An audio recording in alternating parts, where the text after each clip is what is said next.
Hello friends, welcome back to my mini blog. আবার চলে এসেছি আজকে একটি ব্লগ নিয়ে। আজকে দেখাবো আমার ছাদ বাগানে যে সব নয়নতারা গাছগুলো আছে সেগুলো পুরনো হয়ে গেছে।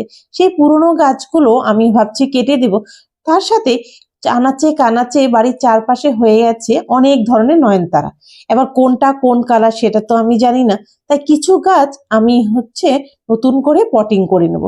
দেখতেই পাচ্ছ যেখানে সেখানে হয়ে আছে গাছ। এই নয়নতারা এমন একটি গাছ যেটা প্রপারলি লাগাতে হয় না, যেখানে সেখানে বিচি পড়লেই হয়ে যায় এই গাছগুলো। তাই আজকে আমি কিছু গাছ পটিং করব, সেজন্য আমি এক এক করে চারিপাশ থেকে উঠিয়ে নিয়েছি। আর মাটিটা তো আগের থেকেই রেডি করা ছিল, আমার বালি মাটি ভার্মি কম্পোস্ট সব দিয়ে আগের থেকে রেডি করা থাকে। সেই মাটিটাকে আমি নিয়েছি, তার মধ্যে আমি এবারকে পটিং করে নেব। এই নয়নতারা গাছগুলো এখন অনেকগুলোই পটিং করছি, কেননা কোনটা কোন কালার আগেই বললাম বুঝতে পারছি না। আমার বাড়িতে অনেক ধরনের নয়নতারা আছে, কিছু কিছু গাছ আবার তো নতুনত্ব মিউটেশন করে একা একাই তৈরি হয়ে গেছে।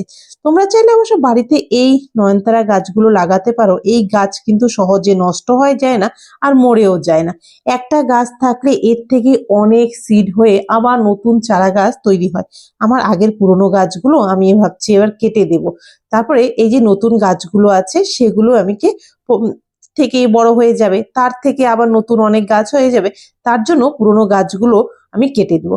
অবশ্য এটা আমি ঠান্ডার মধ্যেই পটিং করছি। অ্যাকচুয়ালি ঠান্ডার মধ্যে তো পটিং করা ঠিক নয়, কিন্তু আমার গাছগুলো চারপাশে আর এত হয়ে আছে, চারপাশে জঙ্গল, তার জন্য আমি এই ঠান্ডার মধ্যেই সবগুলো পটিং করে নিচ্ছি। অনেকের বাড়ি জায়গা কম বা ফ্ল্যাটে থাকে, অনেক সময় যে তাদের ফুল গাছ লাগানোর জায়গা হয় না। আমি তো বলবো তারা অবশ্যই নয়নতারা গাছ লাগা।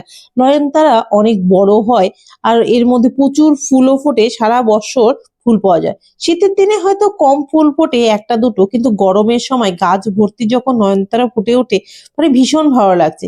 তো আমার গাছগুলো তো মোটামুটি পটিং হয়ে গেল। এবার একটু হালকা জলে স্প্রে করে আমি ঠান্ডা জায়গায় রেখে দেবো। তারপর নর্মালি যেরকম রোদে রাখি সেইভাবেই রাখবো। তো আজকে গাছগুলো আমি পটিং করছি।